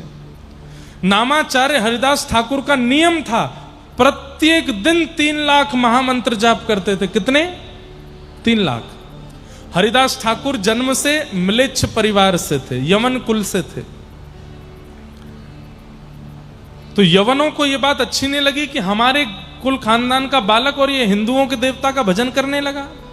बहुत प्रयास किए, कोड़े मारे, जाने क्या क्या किया उनके साथ, लेकिन उन्होंने नाम नहीं छोड़ा। तब एक प्रयास किया, एक नगर वैश्या को उनको अपमानित करने के लिए और उनका अपयश करने के लिए एक नगर वैश्या को बुलाया कि तुम इनके कुटिया के भीतर जाओ और इनसे चिकनी चुपड़ी बातें करो और बस इनका मन जीत लेना और फिर जोर से हल्ला कर देना। हम पूरे गांव को लेकर के आएंगे। सब जब देखेंगे कि कोई नाम वाम नहीं, कोई भजन वजन नहीं है, सब इनको जब तुम्हारे साथ देख लेंगे तो इनका अपयश हो जाएगा और उस अपयश से हमारा भला होगा। गांव के लोग ही मिलकर इनको मार देंगे। नामाचार्य हरिदास ठाकुर बैठे हैं, नाम जप कर रहे थे। तभी वो वैश्या आकर के भीतर बैठ गई। उसके रूप रंग चाल ढाल को देख के हरिदास ठाकुर समझ गए कि किस भाव से आई है, कौन है। आपने इशारा करके कहा बैठो। नामाचार्य हरिदास ठाकुर नाम जप रहे हैं, करते करते करते करते वो वैश्या, अरे अब छोड़ भी दीजिए, कब से आप नाम जप कर रहे हैं, थोड़ा मुझसे बातें कर लीजिए, मैं आपसे मिलने आई हूं। हरिदास ठाकुर बोले, देवी तुम्हारी मन की जितनी इच्छाएं हैं सब पूरी करूंगा मैं, लेकिन मेरा नियम है, मैं अपना नाम जब पूरा कर लूं उसके बाद बात करूंगा। संतुष्ट नहीं हो रहे हैं अपने नाम से। अच्छा हाँ ठीक है, आप अपना नाम कर लो, मैं बैठी हूं प्रतीक्षा करती हूं। प्रतीक्षा करते करते करते करते करते आधी रात निकल गई। वैश्या उठ करके कहे, अभी और कितना है, अभी चल रहा है, चल रहा है। सुबह पक्षी चहकने लगे, भोर हो गई, सूर्योदय हो गया और बाहर सब लोग खड़े थे। वो हल्ला करेगी तो हम भीतर जाएंगे। वैश्या बोली, और कितनी समय लगेगा आपको? बोले, देवी मेरा तो 3 लाख नाम जप का नियम है ना, तो सुबह ब्रह्म मुहूर्त में शुरू होता है और अगले दिन के ब्रह्म मुहूर्त में 3 लाख पूरे होते हैं और अगले ही क्षण 3 लाख दोबारा शुरू हो जाते हैं। तुम अभी थोड़ी देर के लिए जब सोई थी तभी मेरे नाम पूरे हुए। मैंने तुम्हारी ओर देखा तो तुम सो गई थी, तो मैंने अगली 3 लाख की नाम जपमाला शुरू कर दी। अब ये 3 लाख पूरे होंगे तब बात करूंगा। वैश्या सोचने लगी, अजीब आदमी है, मेरा रूप मेरा सौंदर्य कोई देख ले वो स्थिर नहीं बैठ सकता और मैं इसके सामने बैठी हूं और ये अभी भी क्या लकड़ी घिस रहा है या नाम जप कर रहा है, ऐसा क्या है इस नाम में?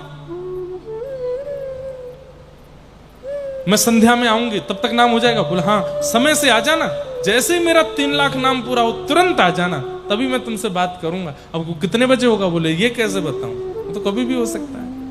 ठीक है, मैं थोड़ी देर आराम करके फिर से आती हूँ। वैश्या सोची कि अभी और बढ़िया श्रृंगार करके जाऊंगी, ऐसे चटक मटक बातें करूंगी, छोड़ देगा नाम को।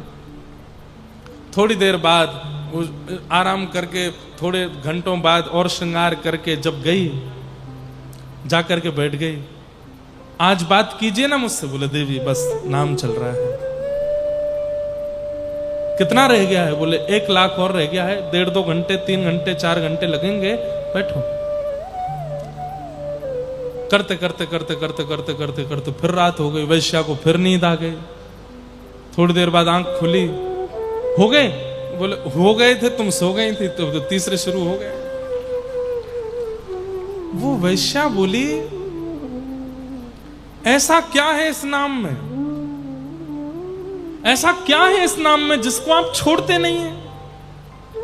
ऐसा क्या रस मिल रहा है, या ऐसा क्या आपको प्रेम मिल रहा है, ऐसा क्या भाव मिल रहा है? और बंधुओं, भक्ति यहीं से प्रारंभ होती है। ये भक्ति का प्रारंभ है कि हमारे मन में ये इच्छा प्रकट हो गई, ऐसा क्या है जगन्नाथ जी में, ऐसा क्या है महाप्रसाद में, ऐसा क्या है कथा में, ऐसा क्या है इनके नाम में जो इतने लोग दीवाने। यहीं से प्रारंभ होती है भक्ति। और वो वैश्या यही सोचते हुए जा रही है। बाहर लोगों ने कहा तूने फिर हल्ला नहीं किया? बोले अरे उसका नाम ही नहीं पूरा होता, वो नाम ही करता रहता है। आज नींद नहीं आई और मन में सोचने लगी, मैं संतुष्ट करने के और संतुष्ट होने के सारे तरीके जानती हूं, लेकिन मैंने इतना संतुष्ट व्यक्ति नहीं देखा। सोता नहीं है, खाता नहीं है, केवल नाम करता रहता, तो नाम से संतुष्ट हो रहा है। ऐसा क्या है इस नाम में? आज जब पूरी रात यही सोचती रही तो अगले दिन कोई श्रृंगार करके नहीं गई है, नेत्रों में आंसू भर के ले गई है। मैंने आज तक अपने रूप से, यौवन से, तन से सबका घर बिगाड़ा है, मैंने सबका जीवन बर्बाद किया है। लेकिन आज मुझे पता चला मैंने सबका जीवन बर्बाद नहीं किया, मैंने अपना जीवन बर्बाद किया है। आज नामाचार हरिदास ठाकुर के पास जाकर के कहती है, ये नाम मुझे सुना दीजिए। जैसी लगन आपकी लगी हुई है, जैसा प्रेम आपका नाम में होगा, वैसा मेरा भी कर दीजिए। तब हरिदास ठाकुर, अच्छा जितनी देर वो वैश्या बैठी रहती थी ना, हरिदास ठाकुर क्या करते थे?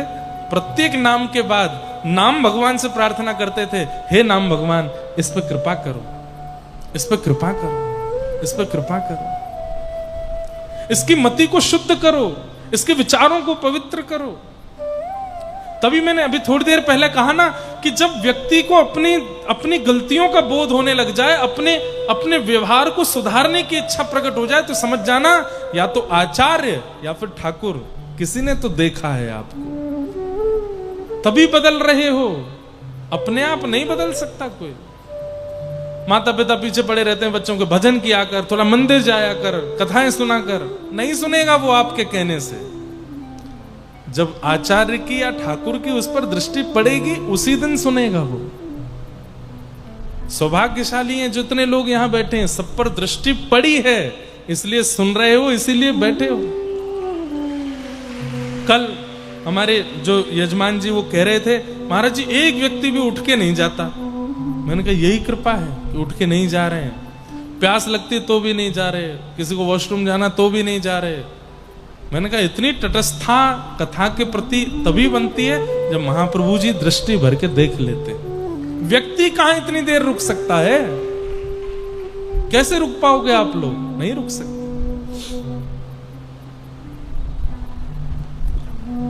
हरिदास ठाकुर ने पता क्या किया? तुरंत अपने आसन से उठ करके खड़े हो गए और बोले, लाली मैंने इस कुटिया में लाखों नाम जप किए। और नामाचार्य हरिदास ठाकुर का एक नियम और था, 3 लाख नाम प्रतिदिन करते थे। 30 दिन में कितने नाम हो गए? 30 दिन में कितने नाम हो गए? 90 लाख। तो 30 दिन में उनकी जो संख्या होती थी वो 1 करोड़ पहुंचती थी। क्यों? जैसे ही महीने के अंतिम दिन आते थे तो नाम बढ़ा देते थे। क्यों? 1 करोड़ करना, महीने में 1 करोड़ नाम करते थे। आज हरिदास ठाकुर बोले, लाली इस कुटिया में मैंने करोड़ों नाम किए हैं, अब मैं कहीं और जा रहा हूं, इस कुटिया में तुम रहो और यहीं रह करके भजन करो। और श्री हरिदास ठाकुर वहां से चले गए और वो वैश्या वहां रहने लगी। अरे इसे कहते हैं चमत्कार। चमत्कार वो नहीं कि आपने कभी कोई कबूतर प्रकट कर दिया, खूब सारे कुछ कर दिए, वो सारे चमत्कार नहीं होते हैं, वो जादू हो सकते हैं। चमत्कार इसको कहते हैं कि जिस वैश्या को देख करके पहले लोगों के चित्त में मलिनताएं आती थी, लोगों के मन में दुर्भाव प्रकट होते थे, लोगों के मन में इच्छा पूर्ति की भावना प्रकट होती थी, आज नामाचार्य हरिदास ठाकुर की कृपा ऐसी हुई, नाम भगवान की ऐसी कृपा हुई कि अब वह वैश्या जब अपनी कुटिया से बाहर निकलती है तुलसी को जल देने के लिए, जो राह से निकलता है उसको देख लेता है, उसी के चित्त में हरि प्रकट हो जाते हैं, भजन करने की इच्छा प्रकट होने लगती है। ऐसी कृपा।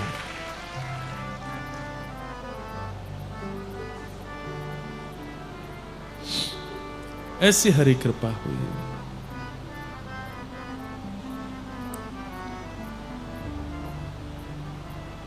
जो सुख पायो राम भजन में, जो सुख कबीरदास जी का पद है, जो सुख पायो राम भजन में, जो सुख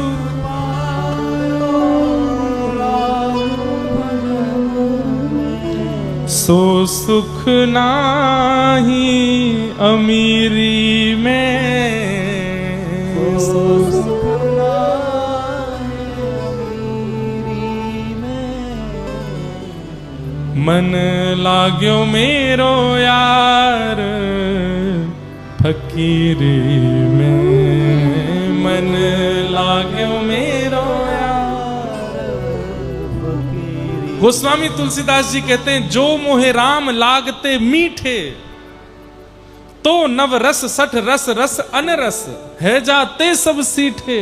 अभी ठाकुर जी मीठे लगे नहीं है, इसलिए छेना पोड़ा अच्छा लग रहा है, इसलिए गुलाब जामुन बढ़िया लग रहा है, इसलिए रसगुल्ला अच्छा लग रहा है, इसलिए दुनिया भर के व्यंजन बढ़िया लग रहे हैं, दुनिया भर की विषय अच्छे लग रहे हैं, दुनिया भर के लोगों की बातें अच्छी लग रही हैं।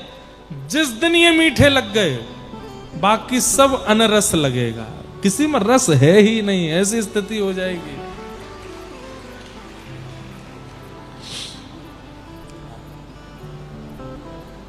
कहो तो कुसुमल साड़ी रंगावा, कहो तो कुसुमल साड़ी रंगावा।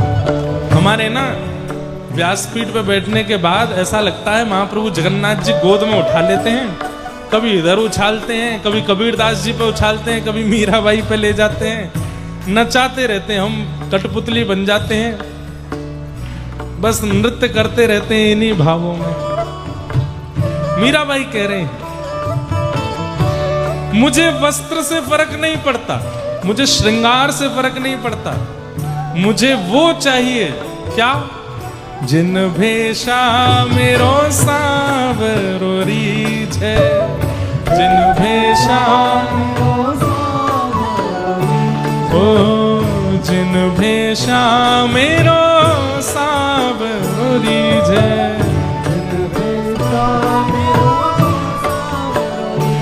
मैं सो ही भेष धरूंगी हो, मैं तो देखो एक बालक लैपटॉप लेके नाच रहा है, ये कथा सुनते सुनते यही काम कर रहे हो क्या हैं? भगवान करे तुमको बोनस मिल जाए इस बार। वाह भाई। जिन भेषा मेरो सावरो रीझ है, जिन भेषा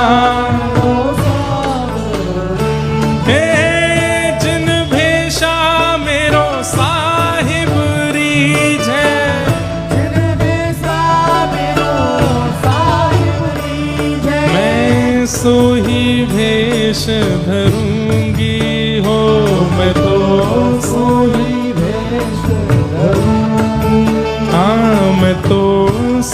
ही भेष धरूंगी हो, मैं तो अरे हाँ मैं बैरागन होंगी, हाँ होंगी मैं बैरागन होंगी,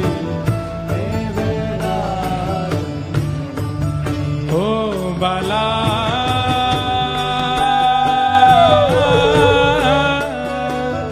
मैं बैरागन होंगी होंगी, मैं बैरागन होंगी होंगी, मैं बैरागन हाँ हाँ होंगी, मैं बैरागन होंगी होंगी। श्री जगन्नाथ महाप्रभु की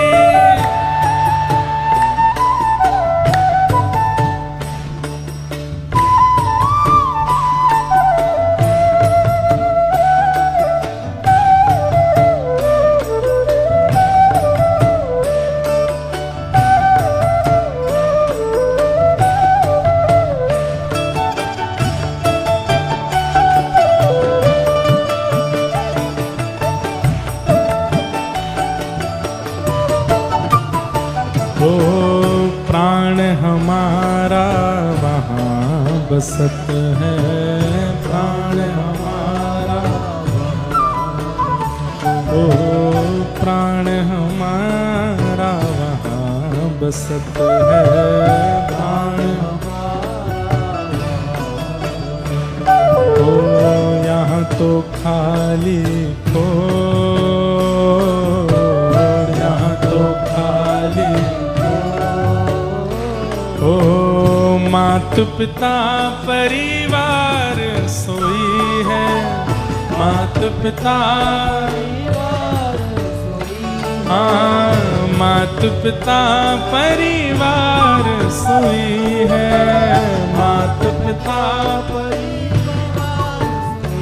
ओ कहिए तिनका तो बाला, कहिए तिनका हाँ बाला, कहिए तिनका तो बाला, अरे हाँ मैं बैरागन होंगी होंगी, हाँ हाँ होंगी मैं बैरागन होंगी होंगी, मैं बैरागन हे बाला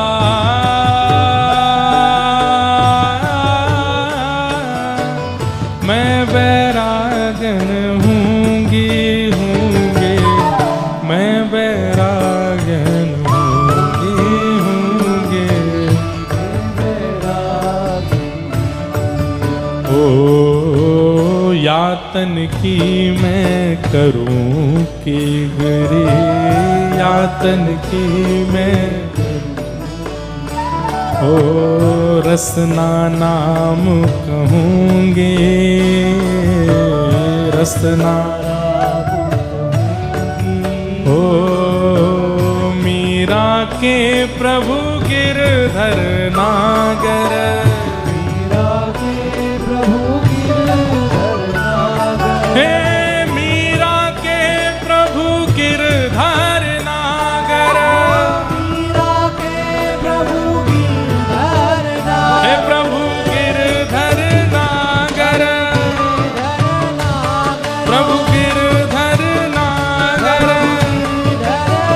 हे प्रभु गिरधर नागर,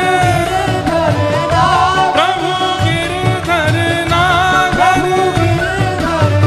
हे प्रभु गिरधर नागर, ओ प्रभु गिरधर नागर, मीरा के प्रभु गिरधर नागर, मीरा के प्रभु गिरधर नागर, मैं साधा संग रहूंगी हो, मैं तो साधा तो साधु संग करूंगी हो, मैं तो साधु संग करूंगी। अरे हाँ मैं बैरागन होंगी,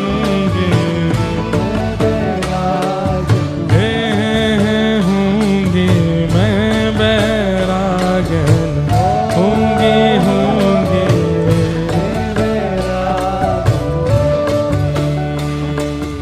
जगन्नाथ। हमको सब बोलते हैं, बोले महाराज जी ये तो आप रोज ही गाया करो, लेकिन हम ये केवल जगन्नाथ जी के लिए नहीं, सारे ठाकुरों के लिए ऐसे ही बना रहे हैं। जैसे राधा रमण, राधा रमण कमल नैन, कमल नैन वृंदावन वारे, तू न संभाले तो हमें कौन संभाले, ओ तू न संभाले तो हमें कौन। गाओ हे गोपीनाथ, गोपीनाथ सरस नैन, सरस नैन ओ बालेश्वर वारे, तू न संभाले तो हमें कौन संभाले हो। हे भक्तन के काज प्रभु खीर चुरावे, भक्तन के काज प्रभु खीर चुरावे। हाँ भक्तन के काज हरि खीर चुरावे, भक्तन के काज हरि खीर चुरावे।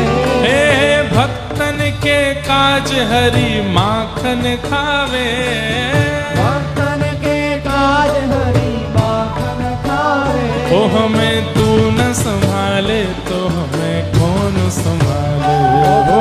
तू न संभाले तो हमें गाओ हे गोपीनाथ, गोपीनाथ गोपीनाथ गोपीनाथ सरस नैन, सरस नैन, सरस नैन सरस नैन बालेश्वर वारे, तू न संभाले तो हमें कौन संभाले, ओ तू न संभाले तो हमें कौन संभाले। हे जगन्नाथ, जगन्नाथ चकानैन चकानैन, जगन्नाथ जगन्नाथ चकानैन चकानैन नीलाचल मरे, तू न संभाले तो हमें कौन संभाले हो। तू न संभाले तो हमें कौन संभाले। ओ मेरी ये नैया है अब तो तेरे हवाले, मेरी ये नैया है अब तो तेरे हवाले। हाँ मेरी ये नैया है हरि तेरे हवाले, मेरी ये नैया है हरि तेरे हवाले। ओ हमें तू न संभाले तो हमें कौन संभाले हो।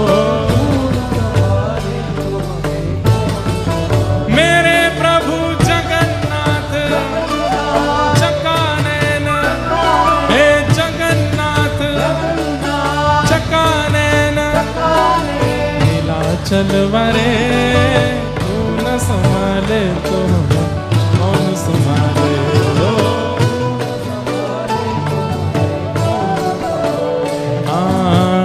जिन भेषा मेरो सांवरो रीझ,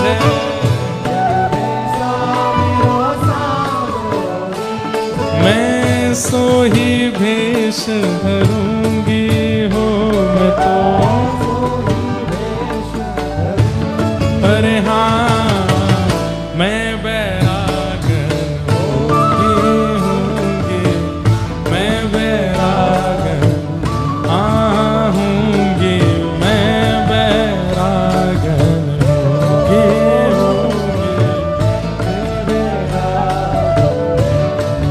हे बलभद्र सुभद्रा संग आप विराजे,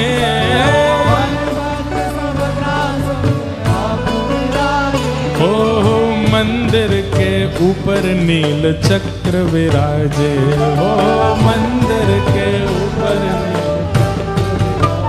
हे स्वामी मेरे नैनों के तारे, जगन्नाथ स्वामी मेरे नैनों के तारे। तो हमें तू न संभाले तो हमें कौन संभाले। ऊंचे स्वर में मेरे प्रभु जगन्नाथ चक्कानैन, जगन्नाथ चक्कानैन नीलाचल वरे, तू न संभाले तो हमें कौन संभाले। ओ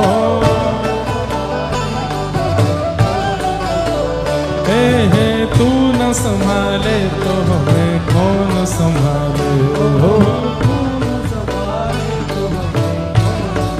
मेरे प्रभु जगन्नाथ, जगन्नाथ चक्काने नीलाचल वारे, तू न संभाले तो हमें कौन संभाले। तू न संभाले तो हमें कौन संभाले।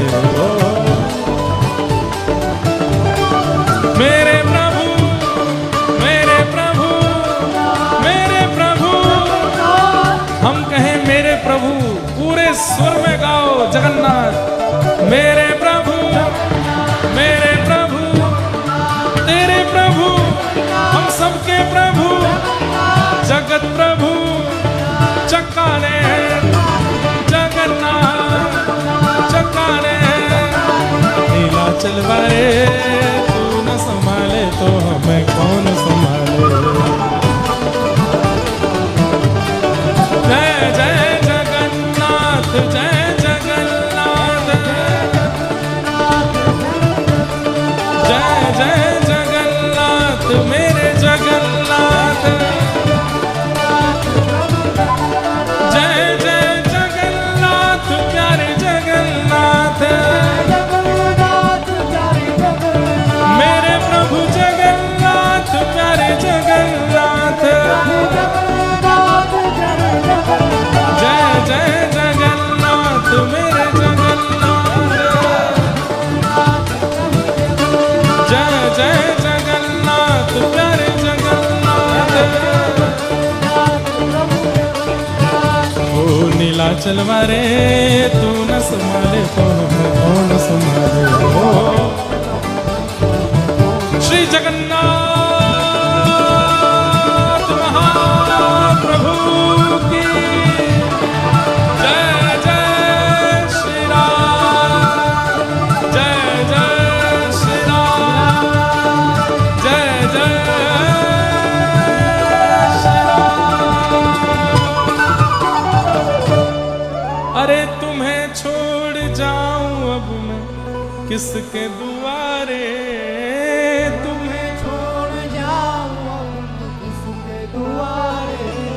हमें तू न संभाले तो हमें कौन संभाले। हो तू न संभाले तो मेरे प्रभु, मेरे प्रभु, जगन्नाथ, मेरे प्रभु जगन्नाथ, जगन्नाथ जगन्नाथ चक्कानैन चक्काने नीलाचल वारे, तू न संभाले तो हमें कौन संभाले। तू न संभाले। श्री जगन्नाथ, जगन्नाथ, जगन्नाथ रक्ष मां महाबाहु महा